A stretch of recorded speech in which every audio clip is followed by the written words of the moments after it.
is the first ever Dave and Charissa Talk, and so I just want to welcome you and say thank you so much for coming and spending the next little bit of time with us. My name's Dave Shrein, and this is my friend Charissa Moore. Say hello, Charissa. Hey guys, so happy you're here. I'm so excited for tonight. It's going to be awesome. We've been looking forward to this for quite some time, haven't we? Yeah, this has been in talks for a long, long time. I'm excited. Absolutely. Well, and what happened was is we had originally started dialoguing back and forth. We met on Twitter, and I'll actually let you talk about how we met in a second, Charissa. But after we had met, we started talking and just kind of started exchanging ideas on business and what you're doing with your business and what you're doing with mine. And I said, you know what, Charissa? The way I've learned most of everything that I know is just like being a fly on the wall and listen to people talk about their successes and their failures, like real talk, not the stuff like TED Talks are cool, but it's the real talk where I found that I've kind of grown the most. So I asked you, and you were gracious, and here we are today. So very excited. So how did we meet? Like, talk a little bit about how we first met and how that plays into what you do. I just want to give people a frame of reference for how this came to be. Yeah, so we met on Twitter, and I don't remember how long ago it was that we met. I think it was towards the beginning of this year, I think. Mm-hmm. And we met on Twitter, and I think it was just over something really simple, like, you posted a picture of your kids or something, and oh my God, they're so cute, fire off a quick tweet. And it started a relationship. And now that I'm talking about it, I'm remembering that I first met you through Sandy Krakowski because you won an iPad through her. I did. I won an iPad. Yeah. It is awesome. Yeah. So you won an iPad, and she was all, congrats at Dave Shrein. I'm like, who's this Dave Shrein guy? So I get on Twitter and I look at you, and I think there was a picture of your kids. So I was like, oh, they're cute, and followed you, saw that you lived in Arizona, and started this relationship through Twitter, which I'm someone that firmly believes in communication and relationship. And so Twitter is my jam. I'm on it all the time. And it just was a natural platform. And we met, and the rest is history. The rest is history. And so what Charissa does, she has a business, and I'll let her say just real briefly what that is in a second, but through her business, she runs a Twitter chat. So what's your business, Charissa? What is it that you do, and what's the Twitter chat that you run? So my business is House of Bliss, and I run a copywriting firm. So basically that means that I help people triple their sales by changing their words. I've had people that I say I'm a copywriter, and they ask me what I make copies of. I write sales lingo and landing pages and things like that. Basically, whatever you're selling, I help you sell more of it by changing the words on your website.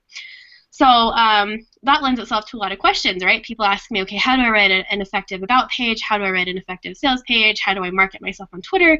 Things like that. So I started a weekly Twitter chat on Thursday nights called Bliss Chat, and it's on Twitter. It's amazing. And last week we broke 900,000 interactions. So that was pretty great. Yeah, I was excited.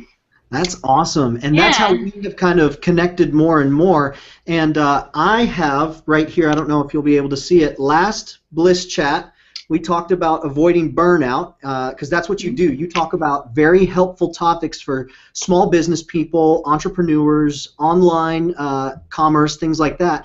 And I said that Coca-Cola, a nice cold Coca-Cola, is one way that I avoid burnout. And so I got it here. So all of our Bliss Chat buddies, I've got a nice cold Coca-Cola.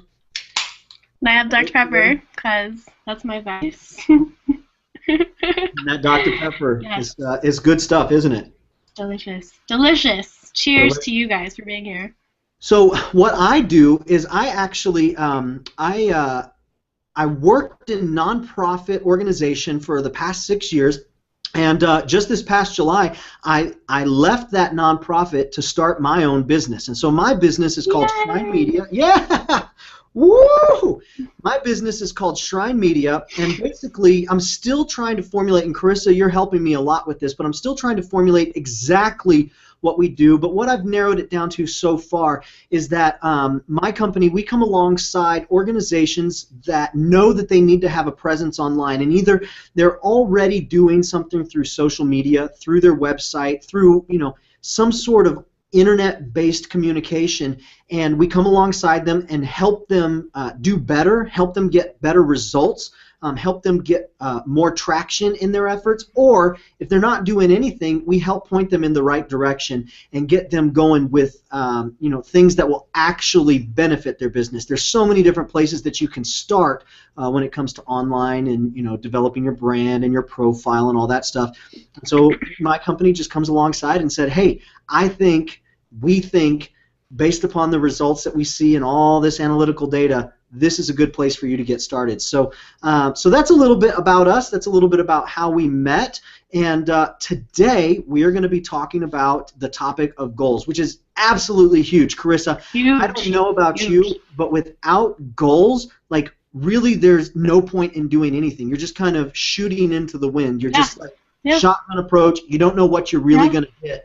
And you can't really define when you've been successful because you never knew what your goal was in the first place for success. Mm-hmm. So in your business, what's something that you're kind of excited about right now, a project that you're working on, and just kind of kick off this conversation about, what kind of goals are you attaching to what it is you're going after right now? What do goals look like for your organization, for your business?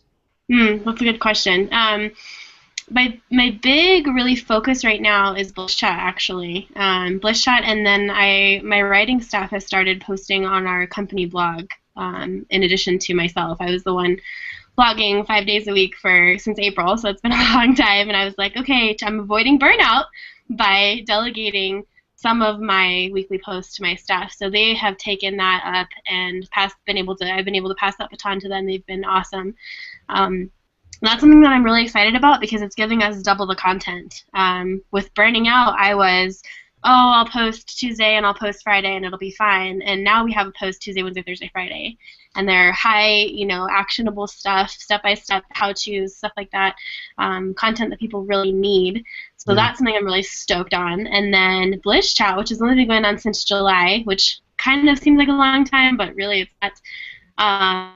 Broke 900,000 impressions last week, which was insane. It just keeps growing and growing and growing, and so I'm really stoked on those two things in my future for business-wise. Why did you start Bliss Chat in the first place? Like, what was the need that you were trying to fulfill? I mean, did you just kind of shoot from the hip, or were you going after something? It was a little bit dual purpose. I really started Bliss Chat because I was getting so many questions and so many of the same questions.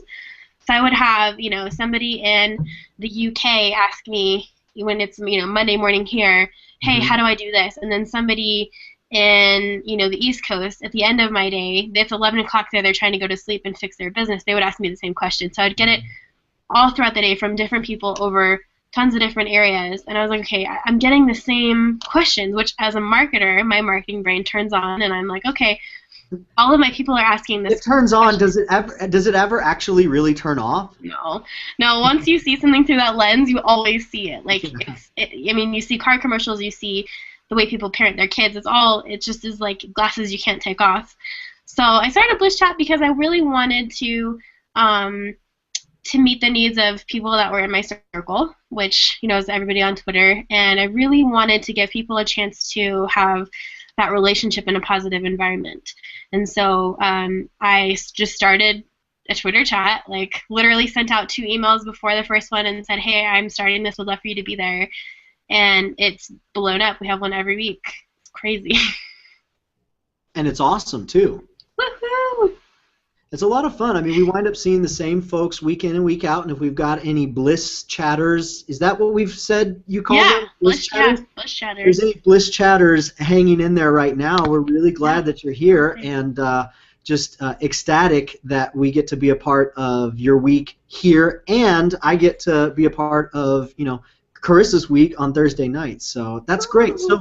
So you started off with a goal. How has that goal kind of, like, what's your goal for Bliss Chat now? What's your goal for what you're going after now? Well, I mean, it's a lot of what most business owners are chasing, and that's growth.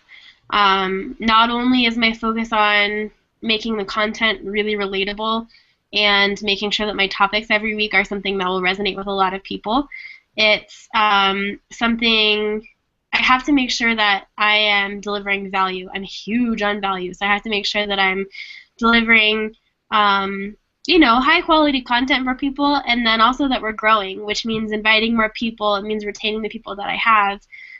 Those are my two big things right now. Yeah, Very they're really good. big. Yeah. So what about you? What are two things that you're like, or one or two, I guess, that you're stoked on for this new venture for you?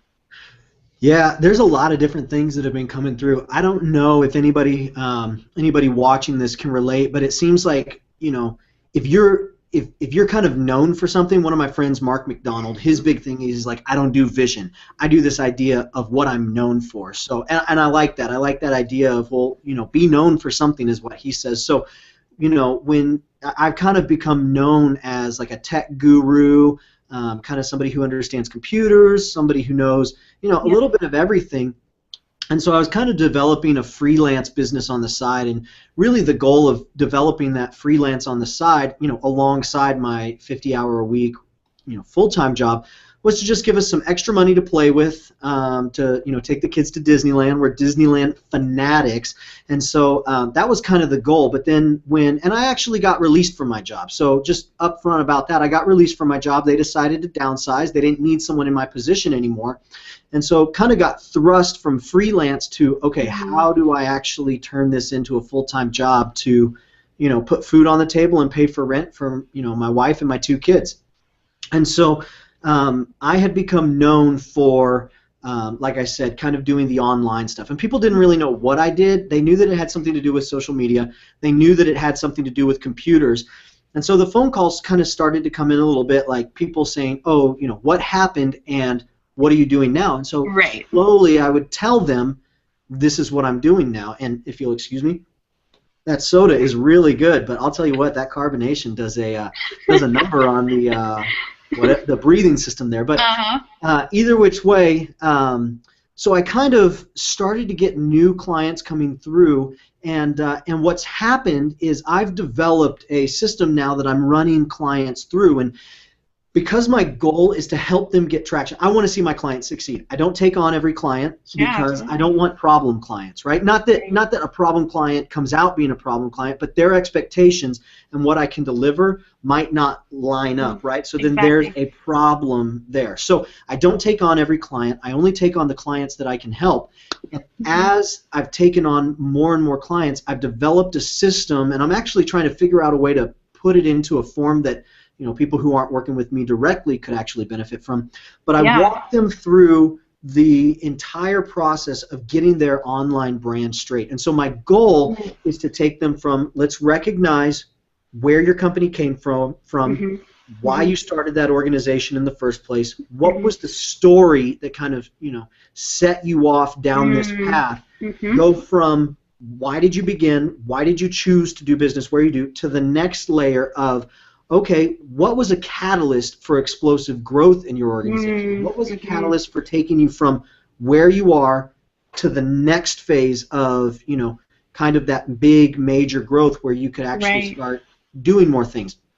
And so essentially what I'm doing is I'm developing this program, unintentionally walking clients through this entire process of, let's get your history right, let's get your story right, let's find the catalysts for change, and now let's figure out how to tell that story online. The end goal, Charissa, that I have all my clients through is to present their organization consistently, from their website to their social media accounts to their email to the front door to customer service, and then all the way around to following up post-transaction. So that's really the goal that I try to take clients through, and I'm really, really excited about it, because here's the thing, and I think we've talked about this a little bit, you know this about me. What I love about it is there's nothing new under the sun. If we take a mechanic shop, like an auto mechanic, there's literally hundreds of thousands of auto mechanics. You can get your Toyota fixed anywhere, right? Right. The thing that I love about working with my clients and taking them through this process and helping them become consistent is it allows for the one leg that they have up on all of the competition to shine, and that's who they are. Nobody else has their stuff. Right, exactly. Yep. Nobody else has that. And so my goal, help them get that consistent experience, all in effort to help their customers make a personal connection with their brand, one that will then say, well, I moved 2 hours away, but I love my mechanic so much that I'm willing to drive, provided the car works, I'm willing to drive 2 hours to go see him because that connection's there, that experience has been consistent across the board every single time. Does that make sense? Totally. I find myself saying that to my clients a lot. Say I have a client that is a blog designer. Oh, well, so many other people design for this platform, and so many other people are good at Photoshop, and so many other people blah, blah, blah. Yeah, okay, so there could be someone that's doing exactly what you're doing.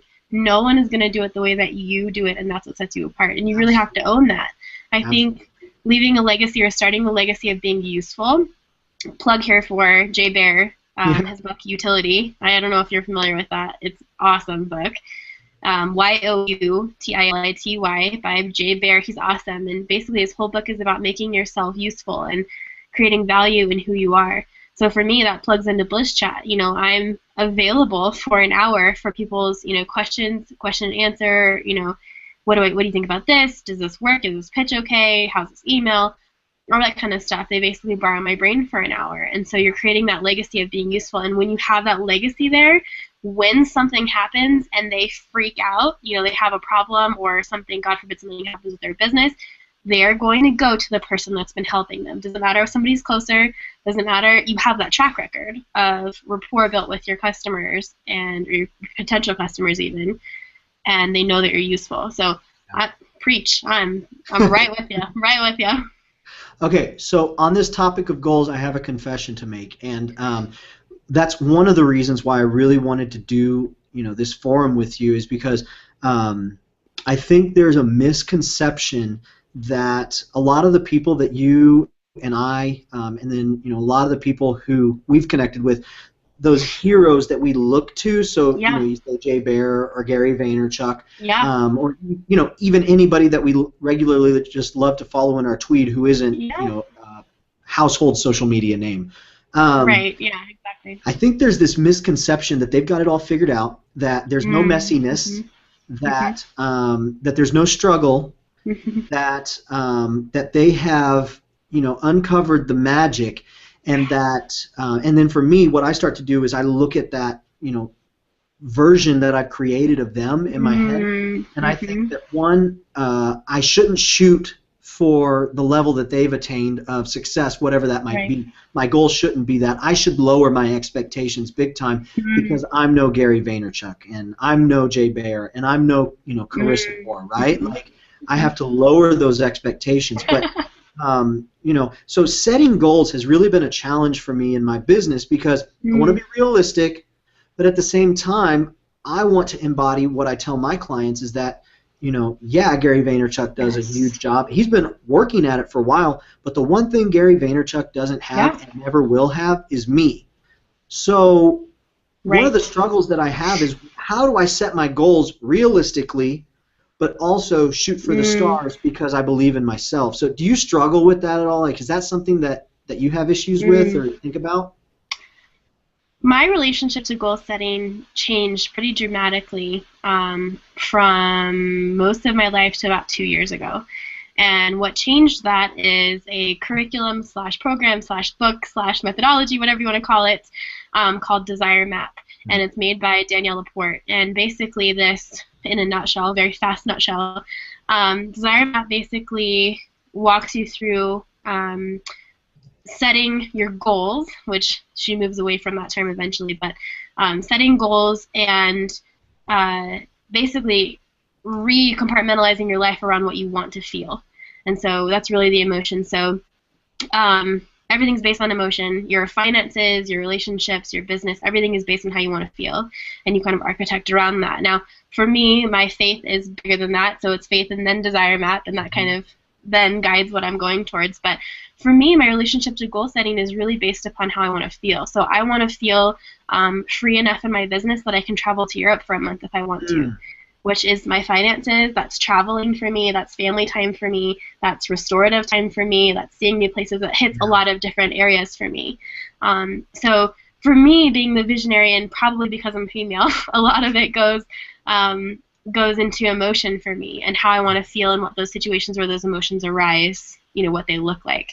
So I'm a big journaler. I've always been a journaler, a writer, obviously, but for me and for other people. And I write out exactly how I want to feel, exactly what that situation looks like, what I'm wearing, what I'm eating, who I'm with, what chair I'm sitting in. I'm going to get super detailed.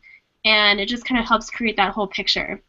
So, I think... Who is it that does that desire map again? Danielle Laporte, Laporte is her last name. And if you just go to daniellelaporte.com, all of her stuff is right there. She's amazing. I think it's really important, and it's a responsibility that I think you and I have both really adapted and kind of made our own, is really honesty. And that's a core value for me just in my life, but especially in my business. I need to be someone that people trust, and that starts with trusting myself. So that means drinking your own Kool-Aid. I have so many people that say that they're social media experts and they don't tweet. And I'm like, honey, what is this? So I think it's really important to drink your own Kool-Aid. And for me, that means being open and honest and transparent. Like, I got fired from my last job. That's on my business blog. I beat cancer at 21. I got divorced at 23. I lost 2 kids at 24. 25, I moved into my parents' house with a pair of boots and a toothbrush and said, okay, time to reinvent. What do I do? I'm good at writing. I'm going to write.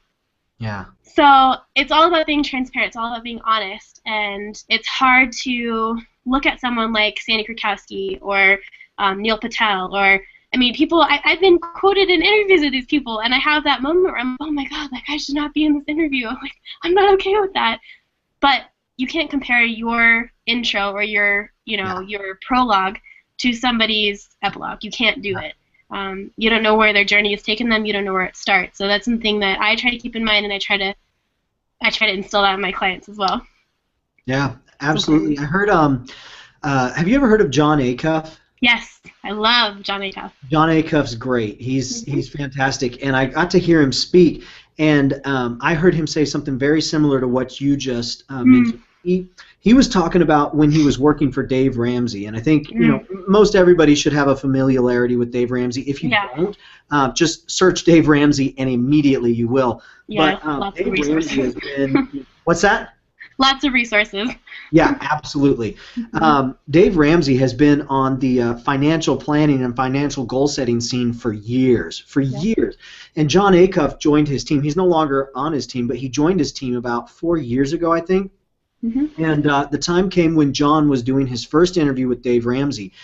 And so, John was feeling pretty good about, what he was doing and his role and things like that. And so the way he describes it is he went on the interview, and it was both him and Dave. And Dave was talking, and then the interviewer asked John a question. And so John started talking, and he said underneath the table he could see in his peripheral vision Dave Ramsey going like this, like, wrap it up, like, you're not doing a good job, you need to wrap it up. And so afterwards, yeah, and so Dave was trying to keep things going. And so afterwards, John was talking with one of Dave's other staff members, and he was like, why did I do that? Like, why can't I just be as good as Dave Ramsey? And the person looked at him, I think I'm getting it right, just said, Dave Ramsey's been doing this for 20 years.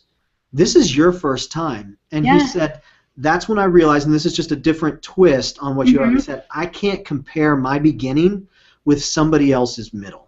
Like, exactly. It's just impossible. And I think when we play that comparison game with our goals, with our successes, with our failures, things like that, we just set ourselves up, to be disappointed. And Doug Fields, he's a guy who he works in the church area, but he talks a lot about what he calls the comparison trap. And I'm going to butcher this exact quote, but he says something like, when you compare yourself to somebody else, you are comparing what you know about who you are with what you don't know about somebody else. And that's a recipe for failure every time. You don't know, the behind the scenes on them. You're comparing what you know with what you don't know about somebody else. And so I think that sort of humbling thought, that sort of sobering thought should kind of make its way into our goals. Like, yes, shoot for the stars, but realize Dave Ramsey's been doing it 20 years. This is your first time, right? Does that make sense? Yeah, totally. I totally agree with you. I think we're human, right? Our human nature is to compare. and oh, I'm not this, or I could be more of this, or I could be less of this. And it's really just finding, I think if you're feeling comfortable with what you do, even if that's a little unclear, I'm big on the choice between fear and love. You can choose in a situation to love, or you can choose in a situation to fear, and those two emotions cannot occupy the same space. And so you might not, okay, I'm afraid, I don't know where I'm going, but you can love that. You can know that, okay, even though I don't know what tomorrow holds, today's awesome.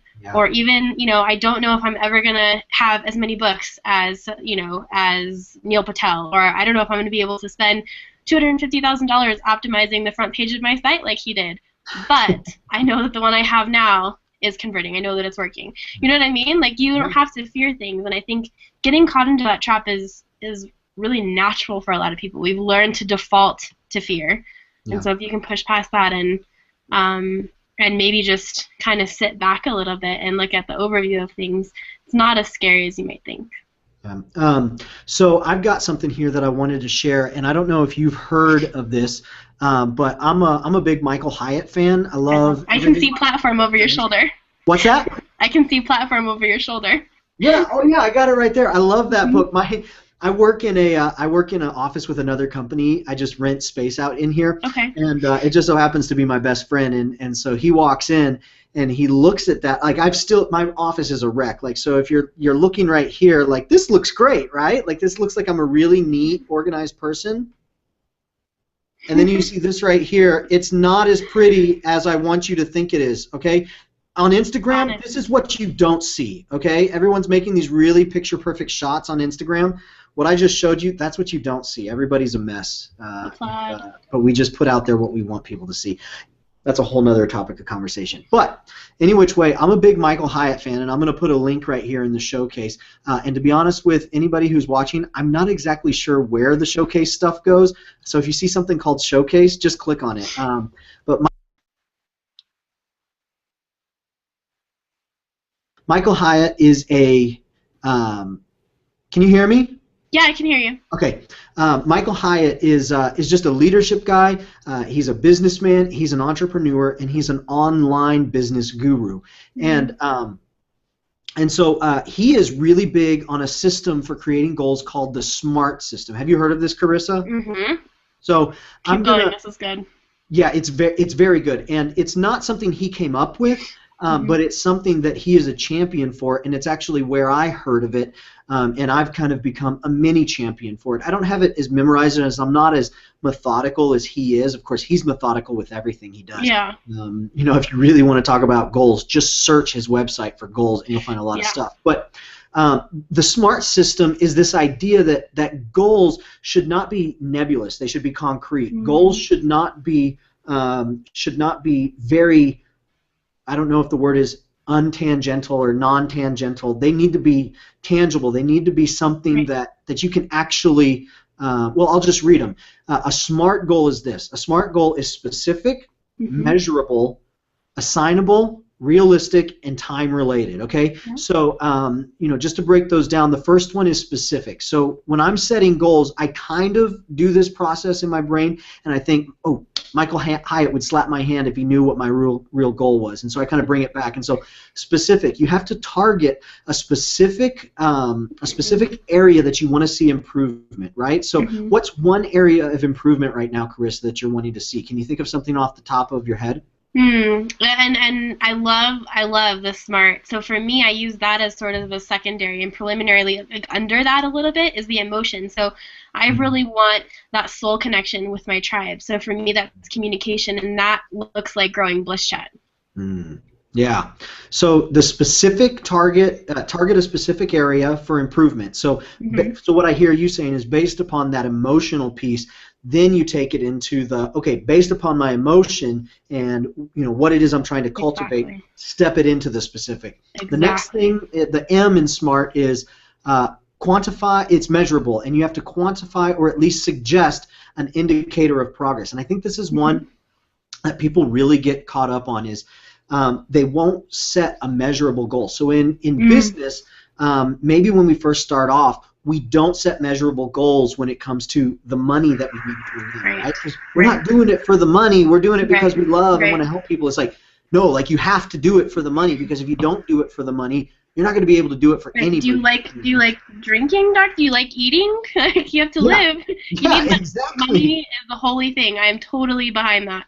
Absolutely. So that's the measurable. The next one, and I know you have a team, so you're probably big on this. Yeah. I'm still just one-man show. I'm hoping to add some people, but nothing wrong with that.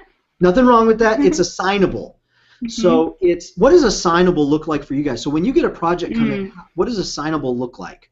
It can look a little bit of it can look differently. I have a staff, and even though we're a small staff, we're very diverse. I have different writers that focus better on different things, and so if I have a very technical piece, that'll go to someone. If I have a very spiritual piece, like somebody's going to write for Michael Hyatt, will sound different than someone who will write for Danielle Laporte, even though they're the same sort of thing, very different voices, very different kind of styles. So it just depends. I think the biggest thing that's popping up into my brain right now for assigning is delegating half of my my content on my site to my team.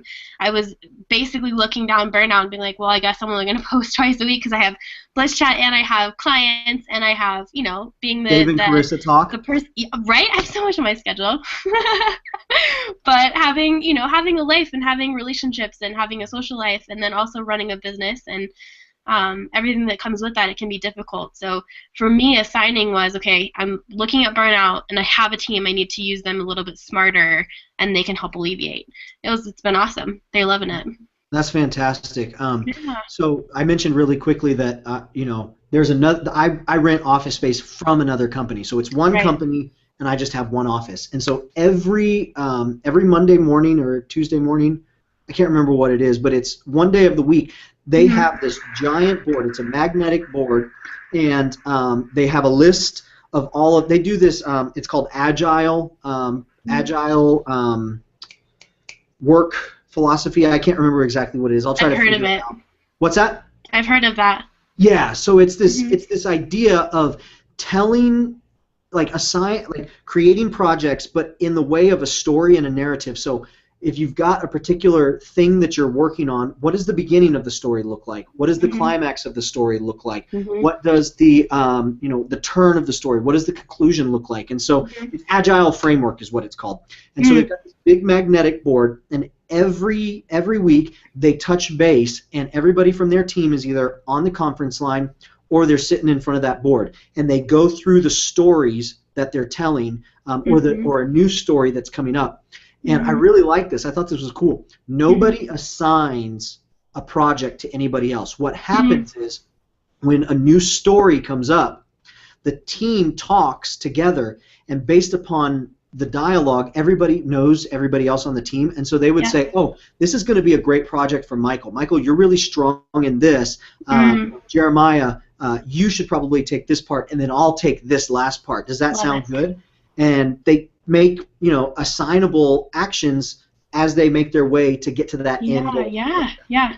So I thought that was really cool. So that's one way I've seen assignable play out.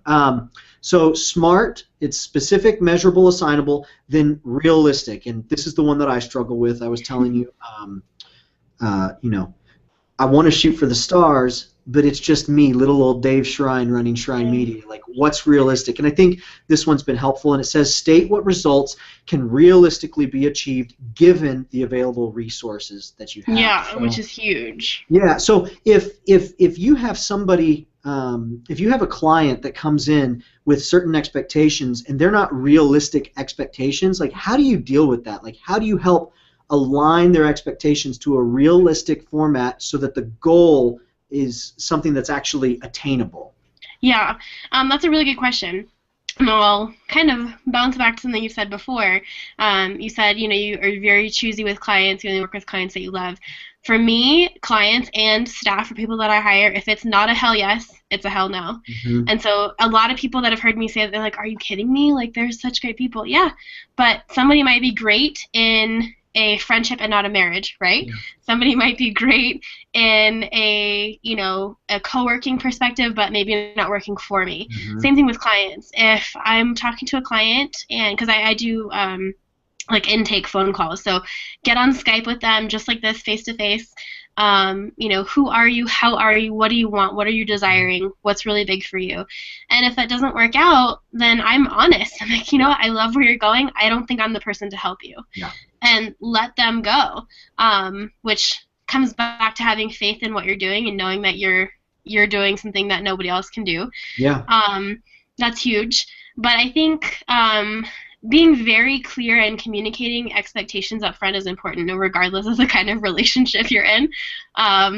But especially in business, it's really important. So for me, that looks like, let's take a look at your analytics. Let's find out what you're actually doing right now before we work together, and then we're going to measure. I'm all about split testing. I'm all about measuring. I'm all about analytics. I'm all about the numbers. Yeah. So, I give them a realistic expectation. Here's where you can expect to be after we do this amount of copy. If we need to redo it or, switch things or test things, whatever, cool. But I think it really just comes down to being honest, communicating effectively, and working with people that you're comfortable with so that you can do both of those first things. That's important. That's good. That's good. You know what?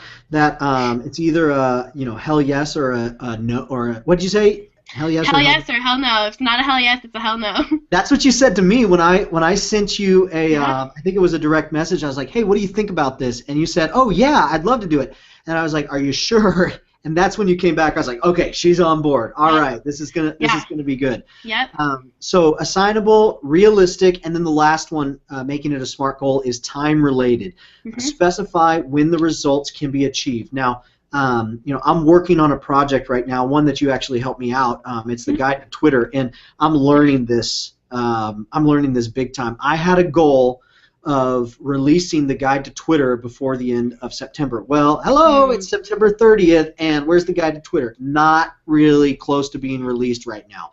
I'm hoping in the next 2 weeks, but it was just kind of a disappointment for me approaching the end of Twitter, or approaching the end of September, knowing that I wasn't going to meet my goal to ship this Twitter product. And I kind of been beating myself up about it. I mean, I give myself grace, but kind of disappointed. So it's been a learning process for me to kind of say, okay, I probably didn't set a realistic expectation for the time that I was actually going to release it, because here I am.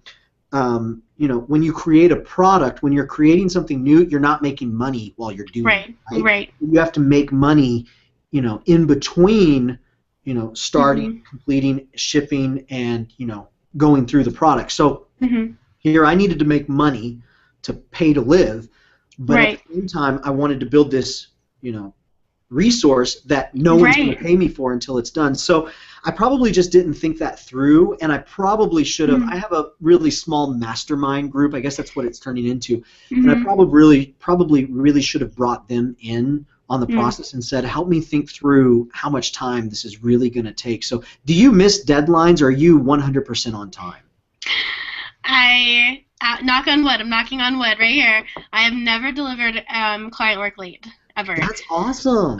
And it's really because of communication. It's really because of our systems that are in place. So if there's not a situation where I'm assigning a client to somebody, so if it's not super technical, if it's something that a lot of people can write, we use an internal chat platform, which I know that you love, or people listening that haven't heard of it. It's called Slack, and it is amazing. I love it. Awesome. I put a project up in Slack. I have an MP3 of the recorded the intake Skype call with the client. Put that up there. The questionnaire that the client fills out before our call. Put it up in Slack, and it's whoever wants it takes it. So they take it. They know when the deadline is, which I usually pad a couple of days. So if I say, it's due Friday, it might actually be due on Tuesday, but it gives us a couple of days because things happen. Plus, with a distributed team, we have I have somebody in Germany who's a lot of hours ahead, so it gets a little interesting. But then they work with each other to get edits done, and then when it's due, they return it back to the chat, and I deliver it to the client. So the deadline is always clearly communicated. We do have a deadline and a contract with the client, but we're always communicating. We're always on the same page, and so I really promote a culture of responsibility. I don't check up on my staff. I don't check up on my team as far as projects go. Like, hey, how's your day? That's different. But I'm not gonna, hey, it's due. Where is this? Hey, when is this happening? Yeah. I don't do that. We're adults. We all are working together, and they check out a project. They know when it needs to be done. I don't need to check up on them. Yeah. They get it back, and we're good. So it's really just promoting that culture of responsibility and honesty, and knowing that they know the deadline just as well as I do, and they know that the client knows it. Yeah, yeah, that's great. Yeah. That's great. So we walked through. The SMART goals. Is there anything else that you'd like to tack on to this conversation before we kind of wrap it up here? Anything else about goal setting? I mean, it's just real organic here, this conversation. Yeah. And if you're watching, we're new at this, and so anything that we can do to tighten it up would be great. But anything you want to wrap up with here, Charissa?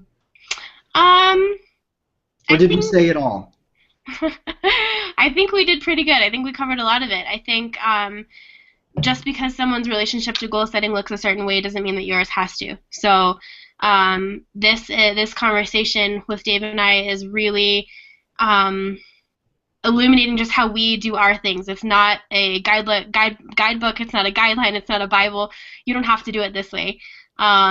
And so really, I encourage you guys to just try systems on, try the SMART thing, try a desire map, try, a mind map, try a lot of different things and see what works for you. You're going to know what works for you. And once you find it, you can use a system till you're blue in the face and you'll be happy about it. What's a mind map? You said a mind map. What's that?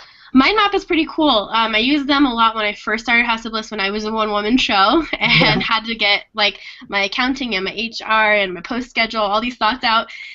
Basically, it looks like if you imagine a bunch of clouds in the sky. So you say, okay, this is my HR cloud. I'm going to draw a line, and I have to do this and this and this and this. And, oh, this reminds me I have to do this and this. Basically like a web. It's just mapping out the things that are in your mind. So you could do one just for editorials. You could do one for your whole business. They can look differently. And that's really, I'm super creative. Like, I used to teach art classes. So for me, being able to tactily draw something was really important. So that's where I started with that. Very cool. So let's go ahead and let's kind of wrap up this first ever Dave and Charissa Talk. I've had a lot of fun. As we continue to do these, Chris and I have talked and we've agreed on a every other week schedule. So we're just going to do this. I'm not sure. Did we say through the end of the year? I don't know. We can come up with a date. What's that? We'll figure it out. We'll figure it out. But we're here for the foreseeable future. We're going to try this out. And this is brand new to us. There's even buttons here on the Google interface that I'm not exactly sure what they do, so we'll have fun with those. One thing that we want to do in the future is open up for question and answers. So as we put out information for the next Dave and Charissa Talk, come with questions. Come with questions that that you want to have answered, or hear how we do things. I mean, we're not experts. We're just people who are willing to try and fail and try and hopefully succeed. So we can just provide honest and direct feedback on what's worked for us. And I think you nailed it, Charissa, when you said you don't have to do things this way. And the way I kind of word thing is there's two types of ways to go about things, of sharing information. There's descriptive and prescriptive, right? Descriptive is just cataloging. What's been done, whereas prescriptive is saying this is the way that you want to do it. And certainly both have their half of their day, but yeah, I think you're dead on. And this is just a descriptive way of how we handle things. So as we go on, please let us know how we can cater the content to the needs that you have. We absolutely love being open and honest, and I think you nailed it, Charissa, authentic. So I want to invite people to your Bliss Chat on Thursday nights. Just real quick, you talked a little bit about it, but just real quick, when, where, how?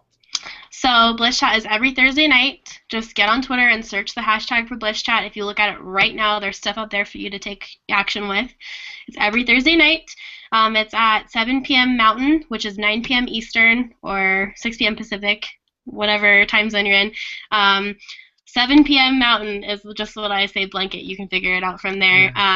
Search the hashtag on Twitter. Tons of info for you. How I find out what time zones are, little I guess pro tip, I don't know.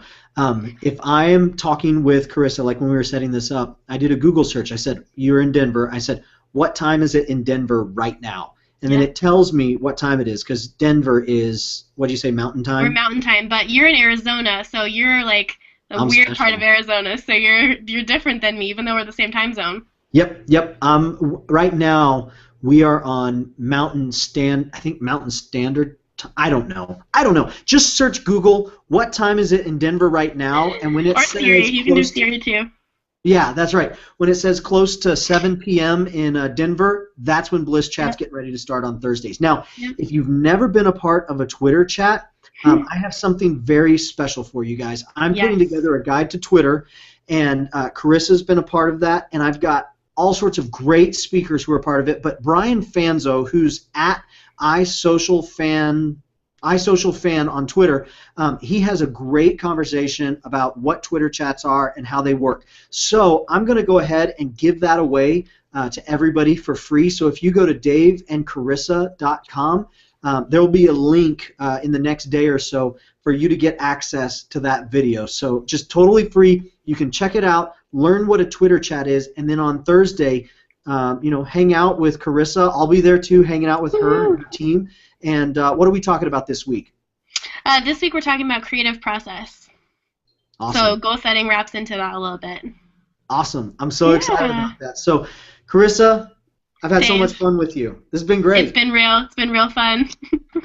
It's been good. I don't really know how to sign off. I've never signed off from a Dave and Charissa Talk before. Ooh, me either. I don't know. You got to do it. Do it big. So, cheers to everybody. Yes. Here's to not burning out. Where's your Dr. Pepper, Charissa? I got it. I got it right here. Here's to not burning out. Here is to smart goals. Here is to being honest, authentic, and true to who you are in whatever business you're at, wherever it happens. Right? Yes. Business that feels good is the best kind. There we go. Cheers. Cheers. All right. I love it. All right, guys. Thanks so much for tuning in. I'm Dave Shrein, at Dave Shrein on Twitter. She is Charissa Moore, at MS. Is it Miss? Yep, a Miss. Whatever. Charissa Moore. And the Charissa has an H. Yes. You need to spell it. It's right here. Yeah, right there. Look at, well, there. Right here. There's mine. And then there's hers. Love you guys. Thanks so much for tuning in. Bye. We'll talk to you next time. Bye.